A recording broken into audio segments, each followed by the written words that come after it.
People travel for so many reasons: pleasure, business, or necessity. Flying brings the world together, and some make travel a priority. They're often rewarded with upgrades and sometimes a Porsche transfer between gates. That's the case for Graham Howarth. Let's talk to Graham about his travels and how things are changing during the current coronavirus pandemic. Hi everybody, and welcome back to my channel.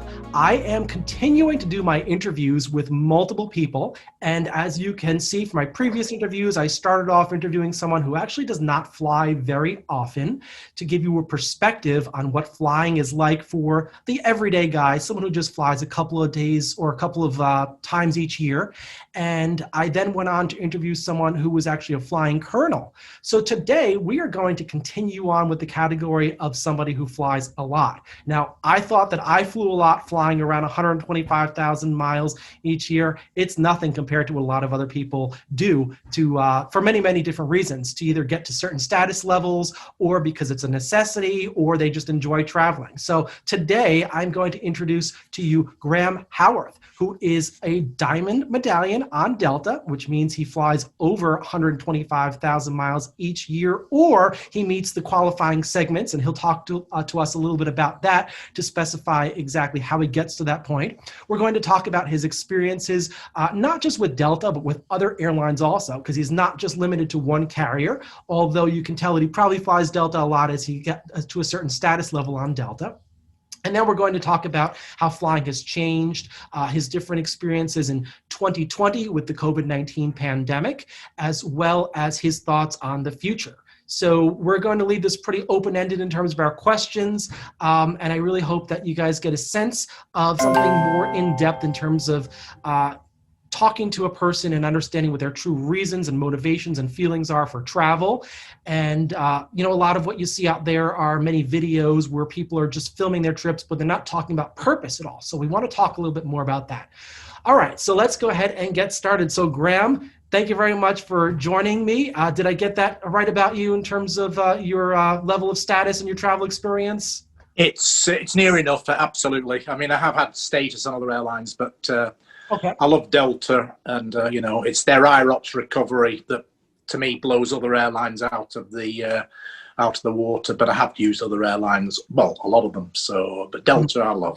Okay, that's great. So let's talk about a little bit of your background. So a lot of the people who I've been looking to talk to are those that have a very, very extreme interest in aviation. Myself, I do. It's the job that I perform every day. It's my passion. It's, an airplane is flying by overhead. I'll just turn my head and look up at it and just try to figure out where it's going. What about yourself in aviation? Has your travel influenced you to make you an aviation enthusiast, or is it something that you've always been? Just tell me a little bit more about yourself from that point of view. I've been interested in travel from a very early age. My father enjoyed fast cars. My grandfather worked on the railways in Britain. I became, the derogatory term is a spotter, a train spotter, or an anorak in the UK, where literally you collect train numbers. And I always like a goal. I don't like doing something that on the surface is random. So I set off, and there's books you can get in Britain of every single locomotive number. Uh-huh. And back in 1970, I set out to get them all. And I finally cleared them all in July the 25th, 1976. I got my last loco, and I kept on. I did it a couple more times. So I've always been, and then I wanted to travel every single railway line in the UK. So I've always been interested in travel. Anyway, airline, not as much, because it was it was very glamorous, and obviously it was expensive, and I was younger, so went on vacation with my mother and father to the Spanish islands. That's a typical favourite of Brits. So my first flight was BD 399, Manchester to Palma, Mallorca, August 1970. It was a great vacation. But again, then, you go to college, university, study, build a career, and flying becomes secondary. But of course, still went on the odd family vacation when I could afford it. And then of course, when I entered the business world and grew up in experience, because obviously I'm a scientist, so usually you've got to have certain customer skills and everything. So it took a while before I started traveling on business. It wasn't till the 1990s, actually early 1990s, that I started traveling on business as well. But because I'm a scientist, engineer, did material science, studied aviation, stress mechanics, the materials you use in aviation. Why would you use such a material? You need high temperature. You need something. Steel's useless. Aluminum, believe it or not, is useless. You have, for the engines, you have to use things like nickel and cobalt and chromium for the alloys. Aircraft superstructures, you tend to use aluminum, and these days they use composites and stuff to lighten the weight, to get the fuel burn down and all the rest. So always been a little bit of a geek and fascinated by science and engineering, and I have studied aircraft stress mechanics and all the materials that go into making aircraft. So it's added to my fascination, and then obviously doing business travel. And then I moved to the United States. And of course, when you move to the United States, a load of family back in Europe and back in England in particular, it meant frequent travel, very frequent travel across the ocean. So started building up miles pretty quick. So that's a very brief overview. So I mean, obviously I could talk for hours on end, but I won't bore you with the detail. That's a brief overview. Right. So I'm sure some of your knowledge about the aircraft has probably helped some of your fellow passengers who may have been apprehensive about some of their flights. Right. My brother-in-law, my wife's brother, actually, he lives in Malaysia now and works for a company that does these, what do they call these machines, the simulators and stuff like that. And he has studied aircraft and been in the airline industry a lot longer than me. And he told me, and then I learned it myself, we're doing everything. They literally test those wings when they're doing it, so that wing tips are almost touching each other. Oh, wow. So when I see the aircraft in a violent thunderstorm or really severe turbulence, and I see those wings bouncing up and down, I put my hand on my chest and go, thank goodness, all is right with the world. I don't stress out. I really don't. It's doing exactly what it's designed to do. And I believe, and I'm also a mathematician, I believe in the laws of the universe and the laws to statistics. I fly regularly between Chattanooga and Atlanta, my home airport, to connect in Atlanta. Mm-hmm. Guess how many aircraft deaths there's been on that route in the last 100 years? I'll give you a clue. But on the interstate road, Interstate 75 between Chattanooga and Atlanta, how many? Well, it's many, many every single year. Right. Human beings are not logical. They think, oh, I'm on an aircraft. Safest place to be. So I'm a logical person. I'm a scientist and I'm an engineer. So therefore, I end up on an aircraft, even calming down the odd flight attendant. And that has happened seriously. Because obviously I've seen in certain one flight, it was actually a Ryanair flight, actually, people in tears because there was a sudden turbulence. I said, don't worry about it. Just. Now, of course, I know when the odd aircraft's being brought down, but it's so rare. Absolutely. So it's the laws of statistics, and I don't sweat it. Which, absolutely. By the way, I'll come on to with COVID in a minute. But anyway, that's fine. Well, no, this can lead right up to COVID because we're talking about safety of aircraft. So obviously, flying is the safest way to travel. And even earlier today, I received a message from Delta Airlines just confirming how safe it is to actually be in the aircraft environment during COVID with the recirculation of the cabin air, the universal use of masks. I took only one flight actually this entire, well, not during this year, but during the COVID pandemic. And to be honest with you, I actually felt safe there. You said you've traveled many more times than me. You've traveled also during the pandemic. How did you feel during your particular flights? Were you reassured by the messaging, the social distancing on board? Yes. I mean, I know there's cynics that will say masks don't really work, and there's scientific truth to that. But if everybody wears them, one person wearing them reduces the risk, even if it's only, say, 30%. But somebody else is wearing, you're vastly reducing risk. Remember this, you can never eliminate risk to zero. It does not exist in this universe. Right. What you do is you massively reduce risk. Right. Then Delta are using enhanced cleaning techniques.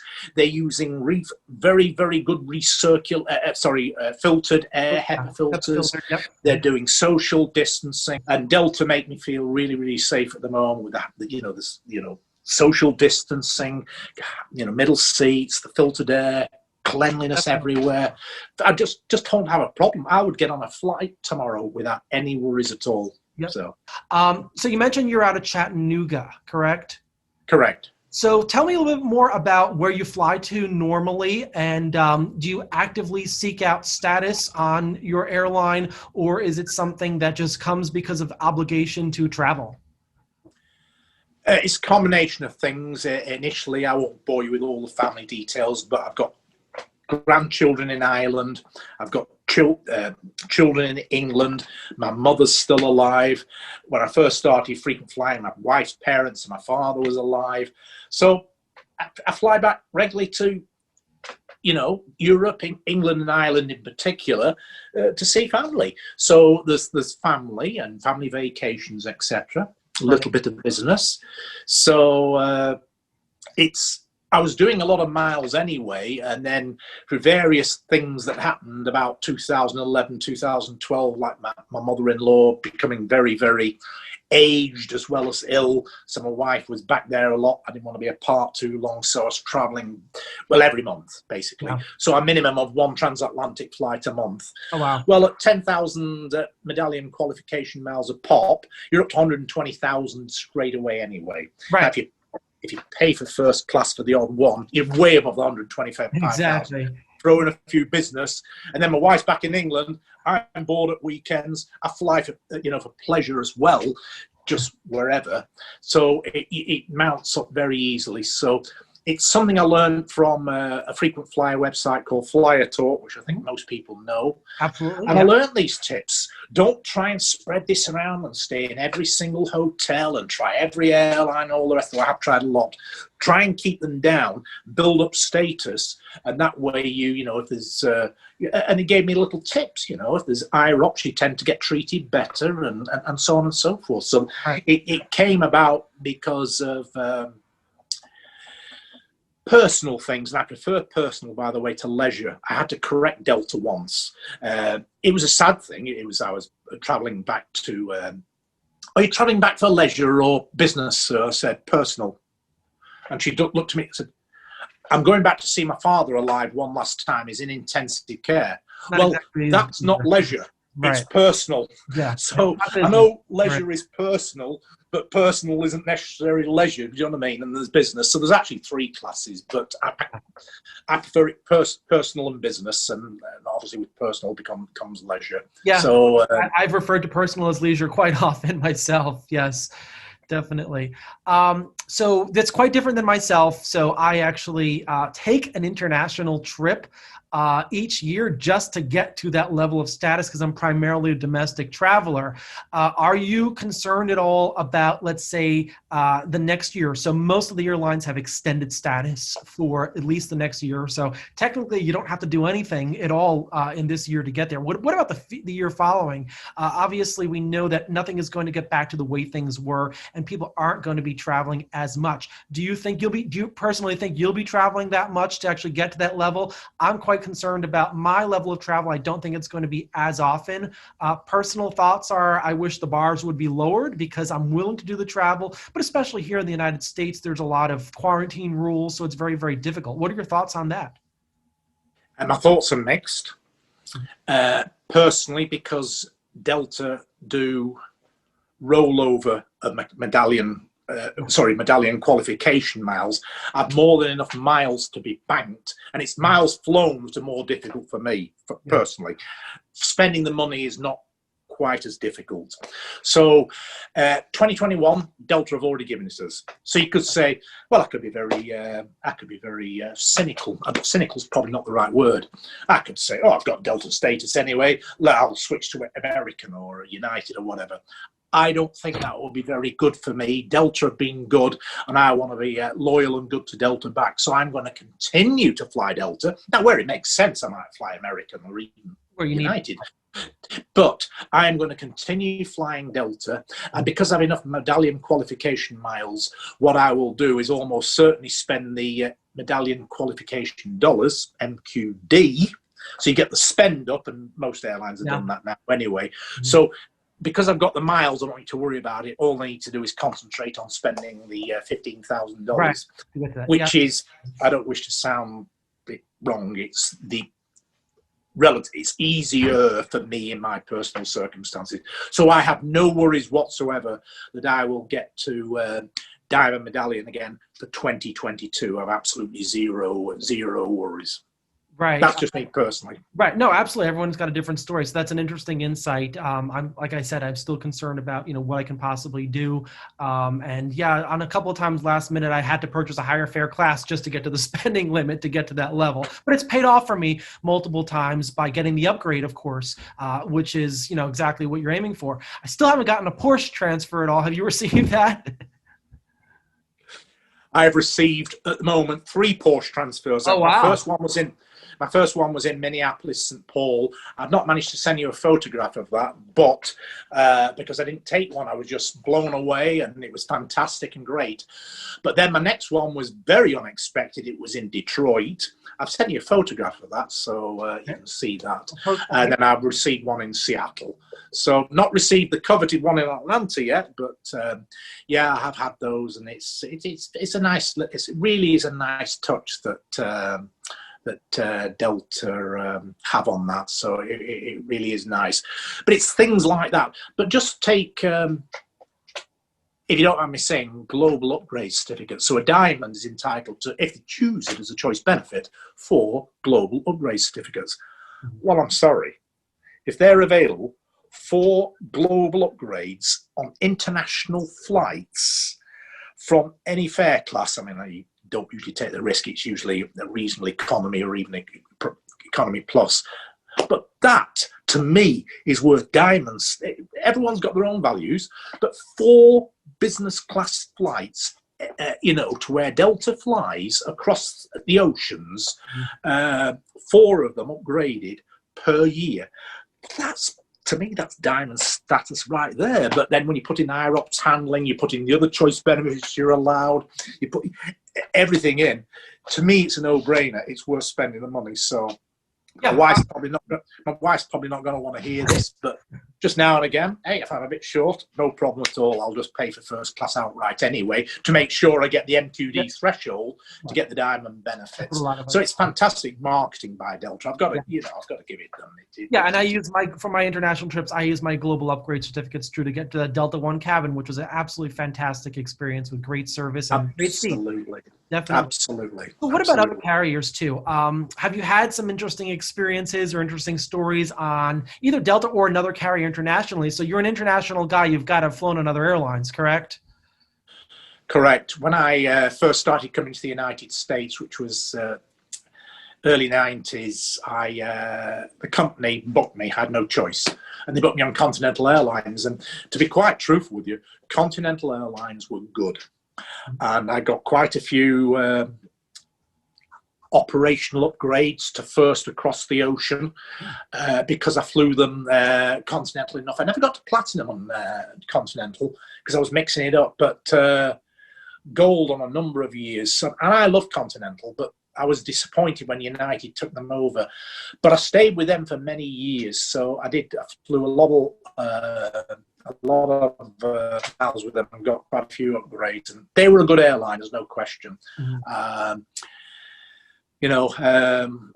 tried United, I tried US Airways when they existed, so because they had a Philadelphia, Manchester flight. I've done Chicago, Manchester, Newark, Manchester many, many times. Not as many as Atlanta, Manchester. And then internally, I've done, all the usual Southwest, Alaska, etc. But then Delta bought a 49% in Virgin Atlantic in, I can't remember when that was, 2015 or 16. So obviously I fly Virgin Atlantic a lot because Delta own 49% of them anyway. And then obviously there's the co-chairs, Air France, KLM, etc. Continental were good. They very close match to Delta. I'm not going to knock Virgin Atlantic either, and that's not just because they're a British airline. But some of the things are good. They'll serve hot tea without question. All the little things that a Brit would expect, even though I've lived in the US for 20 years. But Virgin are a good airline. I've got to.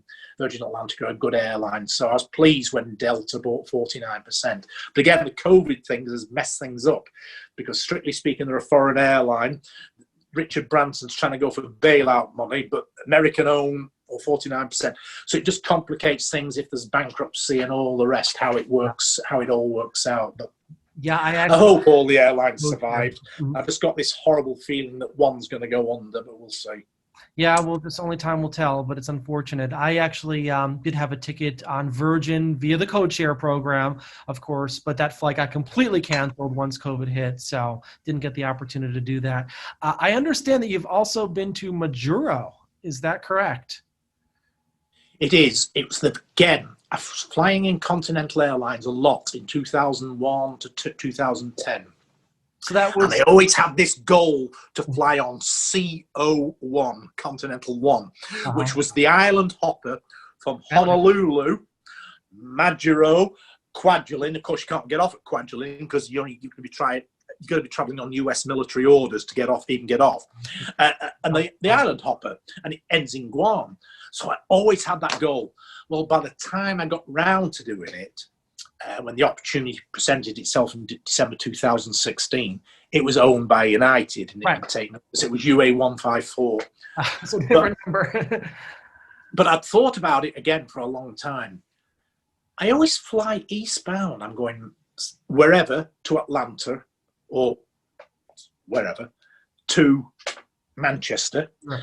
If it's Delta, it's sometimes Detroit, Minneapolis to Amsterdam, then to Manchester, or even via de Gaulle. I thought, why not go westbound all the way on a round-the-world itinerary? Because that was another lifelong ambition. I wanted to go on an RTW itinerary. I tried SkyTeam. I swear to you, I tried, but I just couldn't handle the website. So I went on the Star Alliance website. Boom, it was just so easy. So I actually went on a round-the-world trip on the Star Alliance, but I did use Delta Connecting. So I started the flight in Honolulu, and I went from Dayton, Ohio to Atlanta, to Seattle, to Honolulu on Delta, and that's where I started my thing. And I was on United Airlines over to Majuro, so across the international date line, and then round the world westbound all the way. So that's just been a travel goal, a lifelong ambition. So pleased I did it. That was Christmas 2016. So, yeah. Do they even still offer around the world trips anymore? I haven't really been finding much about that. That's a great question. They certainly were pre-COVID because I checked it in February. Oh, recently? And they were offering them. But post-COVID with, could you rely on it? I wouldn't even think about risking it at the moment because there's too many risks as cancellations, but they certainly were, and so yeah, it was just an absolute dream. Mm-hmm. What about other carriers such as low cost carriers? Any LCCs perhaps in Europe? Have you flown anything like that at all? My daughter, who's English, married a Scotsman, but they emigrated to Ireland, and they live on the west coast of Ireland in County Galway. And they have given us 3 grandchildren. So, of course, me and my wife, obviously, like to go and see them regularly. So we regularly travel to Ireland. Now, people knock Ryanair because they're a low-cost carrier, but you've got to give Michael O'Leary his due. He gives people what they want, which is low-cost, no-frill flights. So we have no problem at all flying Ryanair. So quite often when I'm home, rather than flying out of Manchester, we'll actually fly out of Liverpool because we've got a home also in Preston in the Lancashire in the UK. So Manchester's obviously the big international airport, but Liverpool, where the Beatles were born, was only 30 miles away. So and Ryanair have got great flights, Liverpool to Knock. So Knock's on the west coast of Ireland, and it's about half an hour drive, rent a car, hire a car, rent a car, drive to Knock to my daughters and to see our grandchildren. So we regularly fly Liverpool to Knock on Ryanair, which is obviously a low cost carrier. Right. And then because of my passion for flying, I've tried others in the US, obviously Southwest, but I've done Allegiant. I've not been on Spirit yet, but I'll try them just to say I've traveled these different airlines. I've flown Frontier, for example, just to fly in and out of the various different airports, because that was another goal, to fly 200 airports in my lifetime. So I'm up to 213 at the moment, way over 100 in the US, way over 150 in the US, but I'm up to 213 airports worldwide. And so sometimes only low-cost carriers travel those. So Allegiant are very good at it, for example. So I have used Allegiant just to go into the different airports. So I will use them, low-cost carriers. I don't have a problem. But it's always for leisure, and it's usually with a purpose to... it's not about saving money for me. It's about, the convenience and flying in and out of different airports. Did you have any opportunity to fly Ryanair during the pandemic at all, or is this all pre-pandemic? No, I haven't. It's just because the lockdown rules in Europe are so severe. Mm-hmm. If I went back to Europe now, say to my hometown of Manchester, I'd have to, what's the phrase I'm looking for? Quarantine for 14 days before I could even do anything. So I've not seen my mother since February, which is just, it's the first time since my going from a green card to, from a visa to a green card, which was 2005. It's the longest I've been apart from my mother, since 2005. So it's difficult. So I've not been able to, and I've not been able to see my grandchildren or anything. It's very, it's frustrating. It's just the sheer logistics. If I was retired, there'd be no problem. I'd say, okay, go back to England, quarantine for 14 days, fly out to Ireland, quarantine for 14 days. I'd get round it, but because I'm working and everything, there's just no way I can look my boss in the eye and say, I need to do this. So the next time I'm going to see my mother is at Christmas. I've already started planning the trip. Good. So it is doable. But if I go out about December the 19th and fly back Sunday, January the 3rd, I'll be able to quarantine for the requisite amount of time and see my mother and everybody else and get it within the rules and be able to honestly declare, I've been free of COVID, I've done this, I've quarantined for 14 days and everything. So I don't want to break the law, you know what I mean? I want to be legit, but it has hampered my lifestyle. There's no question. But and even so much for a domestic traveler like myself, I live in New York, and we've got all these quarantine rules about visiting most of the states. So if I were to go somewhere, chances are very high that when I return, I'd have to quarantine for a total of 14 days. So, but without the quarantine, it looks like you've done a tremendous amount of travel. Prior to that, how did you manage to do that while working also full time to get all these leisure trips in? Were they just weekend trips, or did you ever go to Europe for the weekend at all and come back? Yes. Oh, wow. And worse, far worse. I first came to the United States and I was interviewed by my boss, who tragically passed actually earlier this year, my first boss in the US. And he offered me the job, and obviously I love him to bits and all the rest. And he told me this story about him and his childhood friend. They had a bet, who could set foot in all 50 states first? And I thought, that's a good goal. So anyway, I did all 50 states. That was easy. Let's make it more challenging. Let's drive in all 50 states. So I did that. No, Alaska was more difficult because I had to go to Anchorage and hire a car rent a car for the sake of it, and drive from Anchorage to Wasilla and back just to say I've driven in Alaska. So I did silly things like that. And then I flew into all 50 states. And by the way, that's not a lie. For a while, Frontier Airlines did operate a flight from Denver to Newcastle, Delaware. So I actually flew all the way to Denver to get a flight back from Denver to Newcastle, Delaware, back to Denver, and then back to where I was living at the time, which was Kansas City. So, but again, that flight's now been dropped, and Delaware is back to having no scheduled airline service. But I've flown in and out of all 50 airports. I've visited the capital cities of all 50 states. Sorry, all 50 states, I meant. I've visited all 50 states a minimum of 10 times. Oh, wow.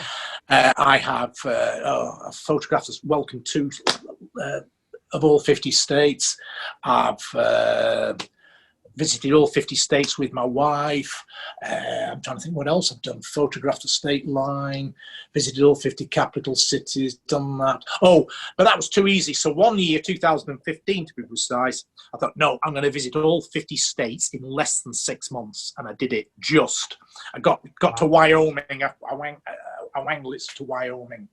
By the way, yes, some of it's business, but the vast majority is leisure. So my wife doesn't like traveling as much. So if she's back in the UK visiting the kids or whatever, I will literally leave Friday afternoon and travel to somewhere that Friday night.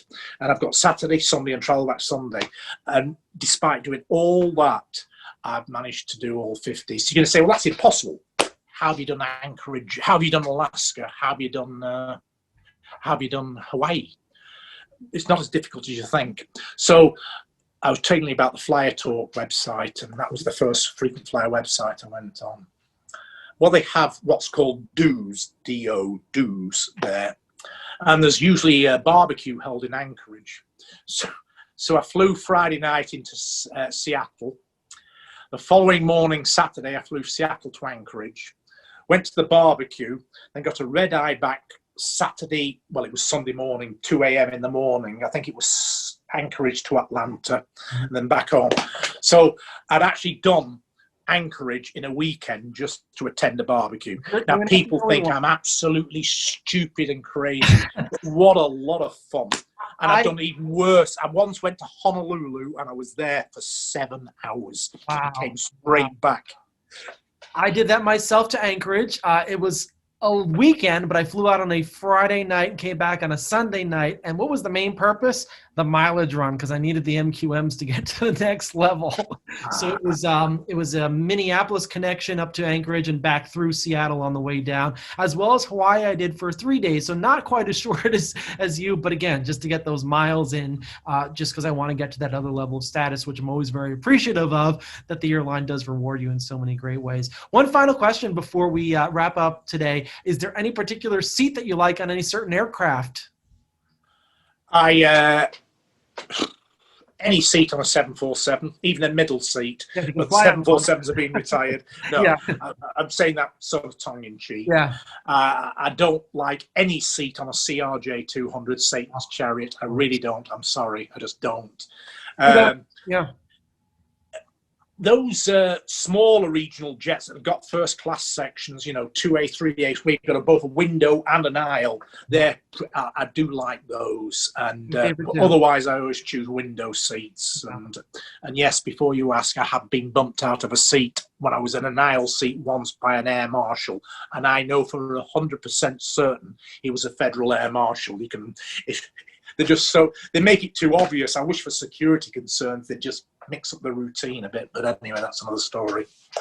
Yeah, no, that's quite interesting. I never heard of anybody being bumped out of a seat by anybody like that, for that matter. Wow, quite interesting. Anything else that you'd like to share before we wrap up? Anything interesting? Well, it obviously depends what your class is interesting. I mean, what do you find interesting? I find doing crazy stuff interesting. So, the way I got to the top 100 US airports. But again, that's changed. Yeah.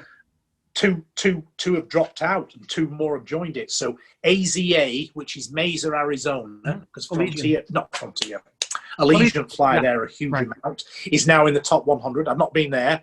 And St. Pete in Florida, Tampa Bay, St. Pete, again, Allegiant flight. Those have now entered in the top 100, and I've not flown into them, so that's a goal.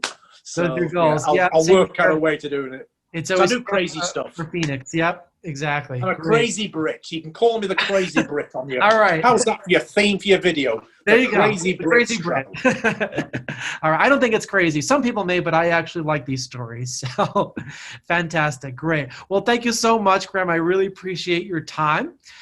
If you are watching this video and you have any other questions for myself or Graham, just leave your questions in the comments section below. Don't forget to subscribe to my channel. Hit that little bell button so that you're alerted to every single time I post something new. I intend to bring you more videos like this. I aim to kind of personalize the stories of the travelers, not just tell you exactly what they're doing, but why they're doing, humanizing the stories. Because every time you're out there, you see people and you don't always know that there's an actual story behind them. So I always like to bring that aspect of travel to you. Thank you all so much for watching my video, and have a great day.